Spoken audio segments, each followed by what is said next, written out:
नमस्कार, मैं हूं ज्ञानी पंडित और आज मैं आपको हमारे पड़ोसी देश श्रीलंका के इकोनॉमिक क्राइसिस के बारे में बताऊंगा।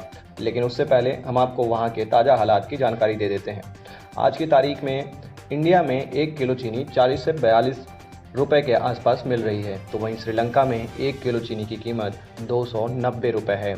वहीं अगर हम चावल की बात करें तो चावल 500 रुपये किलो के भाव से श्रीलंका में बिक रहा है। वहाँ महंगाई किस कदर अपना कदर ढा रही है, ये आप वहाँ की एक कप चाय की कीमत जानकर समझ जाएंगे। श्रीलंका में इस वक्त एक चाय 100 रुपये की मिल रही है, जबकि श्रीलंका में चाय पत्ती बड़ी मात्रा में पैदा होती है। चलिए, ये तो हो गई श्रीलंका में व्याप्त महंगाई की बात, पर किसी भी देश में महंगाई इस कदर कैसे बढ़ती है, ये चीज़ें उस देश की सरकार के पिछले कामों पर डिपेंड करता है। आज हम आपको उन्हीं चीज़ों के बारे में बताएंगे जिनकी वजह से श्रीलंका की ये हालत हुई है। जानकारों की माने तो श्रीलंका की हालत का जिम्मेदार खुद श्रीलंका की सरकार को मानते हैं वो। उनका कहना है कि 2019 में जब श्रीलंका की आर्थिक स्थिति गड़बड़ाई तो वहाँ की सरकार ने लोगों को राहत देने के लिए टैक्स में कटौती कर दी, जिससे लोगों को तो फ़ायदा हुआ, पर श्रीलंका का सरकारी खजाना खाली होने लगा और इसका खामियाजा लोगों को अब भुगतना पड़ रहा है।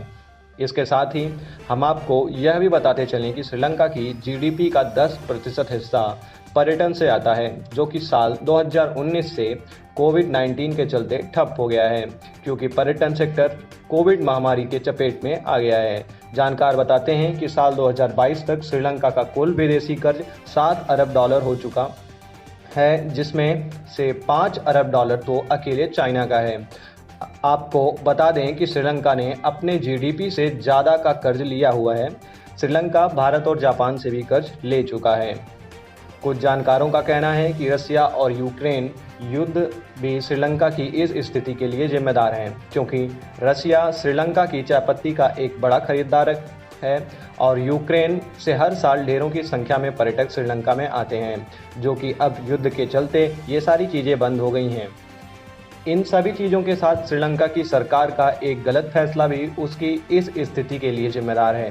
श्रीलंका की सरकार ने रासायनिक खेती बंद करने का जो निर्णय लिया, उसका परिणाम अब उल्टा देखने को मिल रहा है, क्योंकि ऐसा करने से वहाँ की पैदावार में इस कदर गिरावट हुई है कि चावल और चायपत्ती जैसी चीज़ें जो कि श्रीलंका की पहचान बनती हैं, उनकी भी पैदावार घट गई है और आजकल उनके दाम भी आसमान छूने लग गए हैं। तो ये थी हमारी आज की स्टोरी, जो कि श्रीलंका के संकट के बेस्ट के ऊपर थी। ऐसे और भी ट्रेंडिंग मुद्दों के बारे में जानने के लिए हमारे चैनल को सब्सक्राइब करें और हमारे साथ बने रहें। चलते हैं। जय हिंद, जय भारत।